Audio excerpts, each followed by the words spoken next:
नमस्कार, मैं इरशाद अली और आप देख रहे हैं यूपी 76 न्यूज़ खबर फर्रुखाबाद की दुनिया तक। इस्लाम के सभी फिरके कुरान पर एक राय।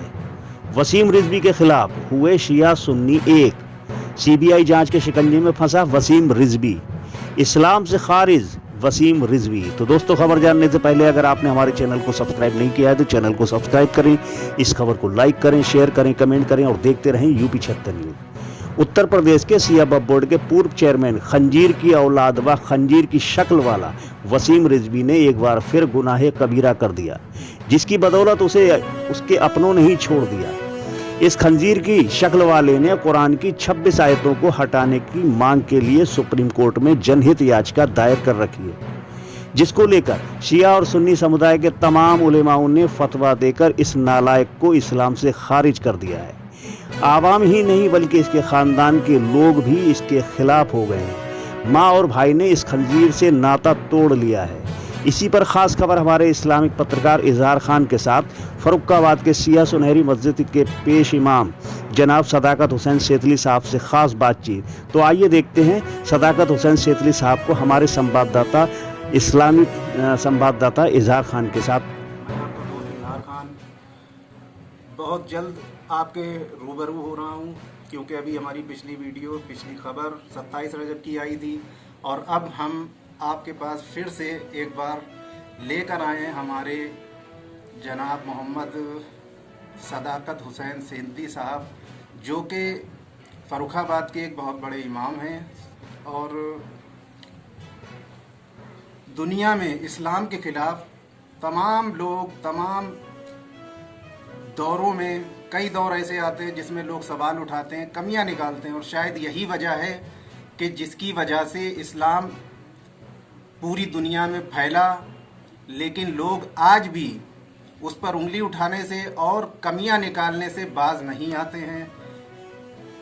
इसी कमी को लेते हुए कमियां निकालने की वजह से और या अपनी नादानी बेवकूफ़ी या अहमकपन की वजह से एक नाम आपने जो सुना होगा, उस नाम को कहते हैं वसीम रिजवी, जिसे लोगों ने उसकी हरकतों की वजह से वसीम रुजदी का नाम दिया है, जो कि सलमान रुजदी जो एक लानती इंसान है, उसी लानत की वजह से इसने जो अपनी करतूत और हरकत की है, इसका भी नाम वसीम रिजवी से वसीम रुजदी लोगों ने कहना शुरू कर दिया है। तो आज हम फर्रुखाबाद के बहुत ही बड़े इमाम और आलिम जनाब सदाकत हुसैन सेतली साहब के पास आए हैं कि उस लानती इंसान के बारे में उसने जो बोला, जो भी याचिका दायर की और जो भी उसके कारनामे हैं। तो आइए हम जानते हैं कि हमारे सदाकत हुसैन सेंथली साहब से कि ये हरकत उसकी क्या है और सरकार को, हिंदुस्तान की सरकार और सुप्रीम कोर्ट, हाई कोर्ट को क्या करना चाहिए इस पर। आइए जानते हैं। जी मौलाना साहब, अस्सलाम वालेकुम। सलाम। तो ये जो आज जो चर्चा में जो चल रहा है और तमाम दुनिया लानत भेज रही है उस इंसान पर जिसका नाम वसीम रिजवी बताते तो हैं, लेकिन लोगों ने उसकी हरकत की वजह से वसीम रुजदी नाम उसका रख दिया है। तो उसकी जो उसने याचिका दायर की है और कुरान के खिलाफ और जो कुरान की आयतों के खिलाफ उसने जो बकवास की है, जो भी कुछ कहा है, तो क्या उसका होना चाहिए और सरकार को क्या कड़े कदम उसके लिए उठाना चाहिए, या ऐसे लोगों के लिए जो पहले भी करते रहे और आने वाले वक्त में भी करते रहेंगे, उनके खिलाफ सरकार को कुछ कानून बनाना चाहिए, जैसे कि और तमाम बुराइयों के खिलाफ बनाते हैं कि इधर अगर कोई घटना घटी तो उसे तुरंत सजा मिल जाती है। तो क्या इस पर कोई कानून नहीं होना चाहिए किसी भी धर्म के खिलाफ? यहाँ मुस्लिम कौम की बात नहीं हो रही है, कोई भी कौम हो सकती है, हिंदू भी हो सकते हैं, हिंदू कौम के खिलाफ भी कोई बोल सकता है, ईसाई कौम है उनके खिलाफ भी कोई बोल सकता है। तो हर कम्युनिटी, हर धर्म के लोग यहाँ पर रहते हैं हिंदुस्तान में, तो उनकी सुकूनो इत्मीनान को खराब करने के लिए जो ऐसे लोग बोलते हैं, बकवास करते हैं या रिपोर्टें लिखाते हैं या याचिका दायर करते हैं, तो उनके खिलाफ सरकार को हिंदुस्तान की क्या करना चाहिए? बिस्मिल्लाहिर्रहमानिर्रहीम।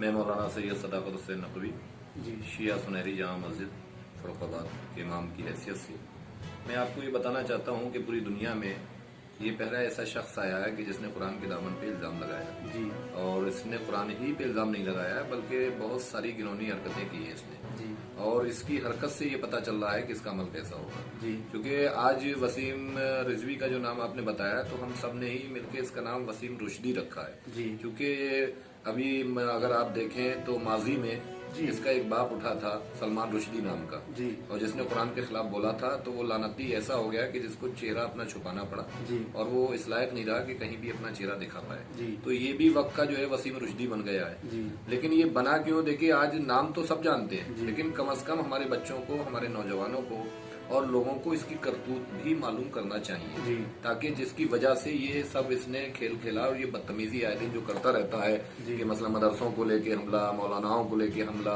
उलमाए कराम के ऊपर हमला, जिस तरीके से ये सब कर्म कर रहा है उसकी एक वजह ये है कि इसको वक्फ बोर्ड का चेयरमैन बना दिया गया जी और जब ये वक्फ बोर्ड का चेयरमैन बना तो इसने जो भी जगहें जी इसके इख्तियारात में आती रही ये सबको बेचता रहा। जी इसने इलाहाबाद में अजा खानों की जगह, बम्बाड़ों की जगह बेची, जी। बहुत सारे मदरसों की जगह बेची, मेरठ में जगहें बेची। हद ये है कि इतनी जगहें बेची कि 1400 करोड़ रुपए का घोटाला जी इसके नाम पे है और सीबीआई जांच वगैरह सब इसकी होने वाली है जी और चारों तरफ से मसलन सब मुकदमे भी इस पे हो चुके हैं। लिहाजा ये अपनी जान बचाने के लिए जी। ये हरकतें कर रहा है ताकि किसी सूरत में मैं बच जाऊं। जी। अभी तक तो इसने मसलन लोगों पे हमला कर रहा था जी। लेकिन अब चूंकि डायरेक्ट इसने कलाम इलाही पे हमला किया है जी। और ये खुद अजाब इलाही में मुब्तला है। जी। आज जो कुरान से निकालने की आयतें बात कर रहा है जी। इसे खुद सोचना चाहिए कि इसके घर वालों ने इसको निकाल दिया। अच्छा हाँ, इसके घर वालों ने इसको निकाल दिया, इसकी माँ ने इससे को ताल्लुक खत्म कर लिए, जी। इसकी बहन ने अपना ताल्लुक खत्म कर लिया है, खुद भाइयों ने ताल्लुक खत्म कर लिया है। अभी इनके एक भाई की भी वीडियो आई है जी। जिन्होंने कह दिया कि मेरा इससे बरसों से कोई ताल्लुक नहीं है जी। और जो इसने किया है गुनाह, ये गुनाह कबीरा है जी। और इतना बड़ा गुनाह है कि जो कभी माफ भी नहीं हो सकता। नहीं मौलाना साहब, एक बात और यहाँ पे आती है कि जैसे कि आप बता रहे हैं ये मतलब जो है शिया वक्फ बोर्ड का जो भी चेयरमैन रहा जी। तो इसने जो घोटाला किया करोड़ों रुपए का, तो घोटाला किसी बिना सपोर्ट के तो हो नहीं जाता। और इसने जो ये नया हरकत जो शैतानों वाली की है, फकीरों वाली, तो ये भी बिना सपोर्ट के नहीं होती है। ठीक है, तो ये कहाँ से इन्हें इतनी हिम्मत मिल जाती है? देखिए, हमारी तो सिर्फ गुजारिश ये है कि हमारे प्राइम मिनिस्टर साहब कहते हैं कि सबका साथ सबका विकास जी। तो हम लोग भी मानते हैं कि बेजाहिर सी बात है और इस्लाम भी हमें पैगाम देता है कि सबका सम्मान और सबसे प्यार, ये इस्लाम भी हमारा पैगाम देता है। लेकिन ये जो हरकत कर रहा है तो इसका मतलब है कि इसकी मंशा ये थी कि लोग रोड पे निकल के आए, धरने प्रदर्शन करें और लोग गदर करें, तो ये हमारी एकता को तोड़ने की इसने बात कही है। और हम चाहते हैं कि हुकूमत जल्द से जल्द इस पे एक्शन ले, क्योंकि अभी हमारे देश में बहुत सारे धरने और ये सब चल रहे हैं, हुकूमत परेशान है और लोगों को समझाया जाता है प्रशासन के जरिए, नेताओं के जरिए। जहां एक तरफ समझाने की बात हो रही है, ये तो उकसाने की बात कर रहा है। और जाहिर सी बात है कि जो उकसाने की बात कर रहा है और लड़ाई दंगे पे आमादा कर रहा है, तो सबसे बड़ा तो आतंकवादी यही है। और इसलिए आतंकवादी का मतलब ही क्या है कि बेगुनाह लोगों को सताना, बगैर किसी गलती के लोगों को मार देना, परेशान करना। किसने इसका क्या गुनाह किया है? इसने सबको जो एक मुसीबत में बन गया सबके लिए, और चूंकि खुद अपने लिए वो मुसीबत है, हम लोगों के लिए, चूंकि अल्लाह का कलाम, अल्लाह ने वादा किया कि हमने नाजिल किया, हमें इसकी हिफाजत करेंगे। कलाम इलाही पूरी दुनिया के लिए, जितने भी मुसलमान हैं या जो भी इंसान है, आज खाली हम ही कुरान से प्यार नहीं करते हैं, बल्कि जो कुरान को समझ लेता है वो उससे प्यार करता है। और कुरान मजीद हम सबके लिए एक है, जैसे काबा सबका एक है, इस्लाम सबका एक है, नबी सबके एक है, कुरान भी हमारा सबका एक है। ये समझ रहा था कि मैं कुरान के खिलाफ बोल के और चंद लोगों की हमदर्दी में ले लूंगा, लेकिन ये पता नहीं कि पूरी दुनिया की लानतें तुझे इतनी मिल गई हैं कि शायद आज तक किसी को इतनी लानत नहीं मिलेगी। नहीं, एक चीज और है कि ये पहला इंसान नहीं है, और इससे पहले भी और कई जरिए इसने खैर कोर्ट में दिया, कुछ मैगजीन में दे देते हैं, छाप देते हैं, कुछ फिल्मों वगैरह के जरिए, और सिर्फ मुस्लिम कम्युनिटी पे नहीं, मतलब कि और धर्मों पे भी उंगलियां उठाते हैं।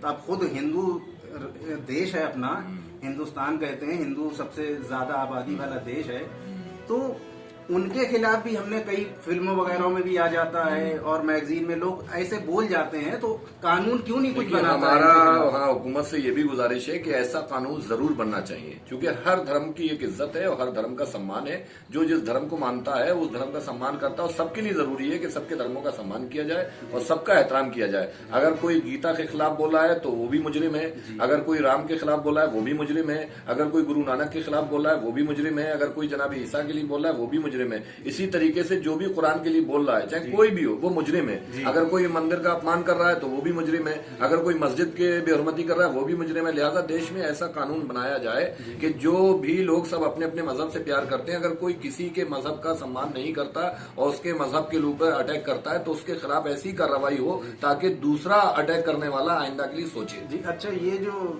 वसीम रिजवी जो बोला जाता है और फिर ये शिया कम्युनिटी में लोग मानते हैं इसे, तो शिया हजरात जो भी शिया के उलमा हैं, तो उन्होंने इसके बारे में कुछ फतवा जारी किया या कुछ क्या बोला? देखिए, शिया हजरात मानते क्या है, ये ना तो कोई आलिम दीन है जी और ना शियों का ये नुमाइंदा है। जो इस जैसे लोग हैं वो उसी को मानेंगे। जो इस जैसे लोग हैं, जो इसकी जैसे नक्शे कदम पे चलने वाले चंद लोग हैं, वो तो उसको मान सकते हैं। हमारे शिया उलमाए कराम ने, जितने भी बड़े आलिम दीन ने, सब ने बैठ के मुत्तफक अलैह फैसला लिया कि ये एक समाज से बहिष्कार कर दिया गया है और जो जो इससे ताल्लुक रखेगा उस सब का बहिष्कार किया जाएगा, ताकि आने वाले वक्त में कोई दूसरा वसीम रिजवी रुश्दी खड़ा ना हो। और ये हर समाज में देखना है, मतलब इन्हीं को नहीं देखना, बल्कि हमें अपने समाज में देखना है कि इन जैसी जो भी हरकत करे उसका फौरन ही बाइकाट करा जाए, ताकि आगे ये नासूर ना बन पाए। और इनको सजा यही है कि जब इनका सोशल बाइकाट कर दिया जाएगा तो दोबारा इसलिए इनके हिम्मत नहीं पड़ेगी, ताकि पहले का हश्र जब ऐसा हो जाएगा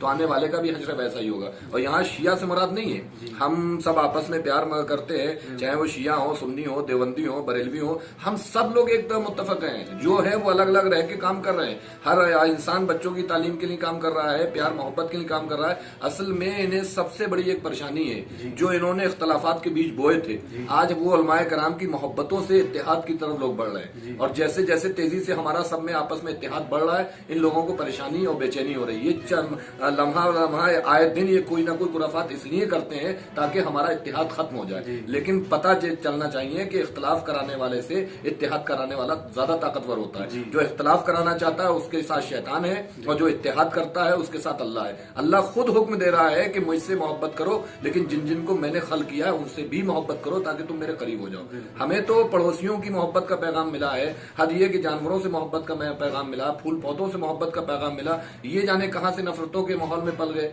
और ऐसा, और इनके बोलने से ये पता चलता है कि हाँ, इनको कैसी तरबियत मिली है, इनको कैसा माहौल मिला है। खाली इन्होंने कुरान पे थोड़ी हमला किया है। कुरान के साथ साथ मिसाल के तौर पे जैसे जो इन्होंने बोला, हम ये कहते हैं कि मौला अली चौथे खलीफा हैं, ठीक है।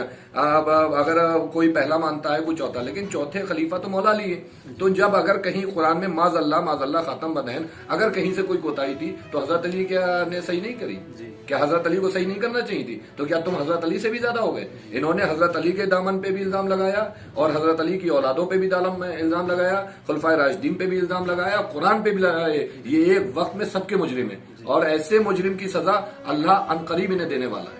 वो इन्हें खुद अपने जुर्म का पता चलेगा कि हाँ, अल्लाह के दामन पे कुरान पे इल्जाम लगाने वाले की सजा क्या होती। बड़े बड़े वक्त के फिरौन और नमरूद सब उठे, जब वो मिट गए तो इनक्या है। आज ये कुरान खाली हमारे घरों में नहीं है, हाफिजाने कुरान के सीनों में कुरान है, उनके जहनों में कुरान है। आज लाखों बच्चे हाफिज कुरान बन चुके हैं, लाखों आलिम दीन हाफिज कुरान है। अरे कुरान हमारी बरकतों की किताब है, रहमतों की किताब है, मोहब्बतों की किताब है। कुरान शिफा देने वाली किताब है। कुरान में दुनिया का हर खुशकुतर मौजूद है। कुरान में सब कुछ बताया गया, हमारे घर का माहौल, के बाप का एहतराम कैसे करें, माँ का एहतराम कैसे करें। बस वजह यह है कि इनको वो तमाम चीजें परेशानी है। हाँ, लेकिन कुरान ये कहता है कि झूठ ना बोलो, किसी का माल ना छीनो, किसी की चोरी ना करो, किसी के साथ बदतमीजी ना करो, किसी के ऊपर जुल्म ना करो। लेकिन सारे सिफात इनके अंदर पाए जाते, इसलिए कुरान पे इन्होंने इल्जाम लगाया। अच्छा, ये एक जो इल्जाम एक और लगाते हैं कि वो कुरान जो है आतंकवाद का दर्ज देता है और आतंकवादी होते हैं मुसलमान। तो दुनिया की दूसरे नंबर की जो सबसे बड़ी आबादी है वो मुसलमानों की ही बताई जाती है। तो क्या दुनिया के करोड़ों अरबों मुसलमान क्या सब आतंकवादी हैं? और क्या हिंदुस्तान में जिस तरह से मौलाना अब्दुल कलाम आजाद ने इतनी मेहनत की, इतने आगे ले गए हिंदुस्तान की तरक्की को, और साइंटिस्ट के नाम पर उन्होंने हिंदुस्तान का नाम दुनिया में रोशन किया, तो ये भी तो एक मुसलमान ही है।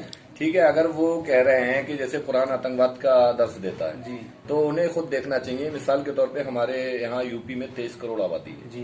ठीक है, उस 23 करोड़ आबादी में जितनी भी मुस्लिम आबादी है उसमें बहुत सारे हाफिज कुरान है। जी बिल्कुल। आप बताइए कितने हाफिज कुरान जो है मर्डर के केस में पकड़े गए, कितने हाफिज कुरान चौराहों पे दंगा करते हुए पकड़े गए, कितने हाफिज कुरान है ऐसे जिन्होंने कत्ल किया। अरे कुरान कत्ल करने वाले पे भी लानत करता है और जो कत्ल देने वाले का साथ है उस पे भी लानत करता है। कुरान ने तो ये तक कह दिया किसी एक आदमी का कत्ल करना इंसानियत का कत्ल है, किसी एक इंसान को बचा लेना पूरी इंसानियत को बचा लेना।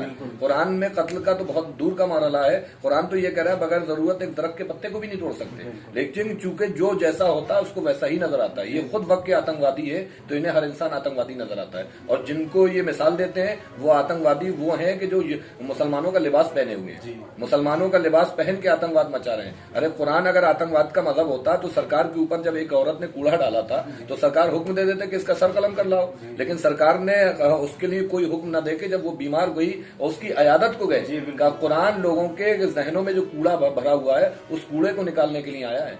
कुरान तहारत का पैगाम देने आया है, मोहब्बतों का पैगाम देने आया है। और ये तो वक्त के वो कूड़ा है कि जो हर इंसान को गंदा करेगा। इसलिए बेहतर ये है कि समाज से इस कूड़े को साफ कर दिया जाए और इनका ऐसा बाइकाट कर दिया जाए जैसे घरों के आगे से कूड़ा हटा दिया जाता है, ऐसे ही समाज से इनका बाइकाट करके कचरे के डिब्बे में इन्हें डाल देना चाहिए जैसे कूड़ा बिल्कुल रख डाल दिया जाता है, ताकि फिर दोबारा किसी को ये गंदा ना करे। जी तो हमारे साथ थे जी मौलाना साहब, आपका बहुत बहुत शुक्रिया अपना कीमती वक्त देने के लिए। अस्सलाम वालेकुम जी। दोस्तों बने रहिए हमारे साथ, इसी तरह से खबरें देखते रहिए और हमारे चैनल को सब्सक्राइब भी करें और वीडियो को शेयर भी करें ताकि लोगों की जानकारी भी बढ़े और लोग जो जिस तरह से कर सकते हैं अपनी कोशिश। और हिंदुस्तान की सरकार से भी हमारी गुजारिश है कि इन लोगों के खिलाफ जो आज हैं और जो आने वाले वक्त में भी खड़े होंगे इनके खिलाफ कोई ना कोई कड़ा कानून बनना चाहिए, हमारी गुजारिश है सरकार से। तो अस्सलाम वालेकुम, जय हिंद।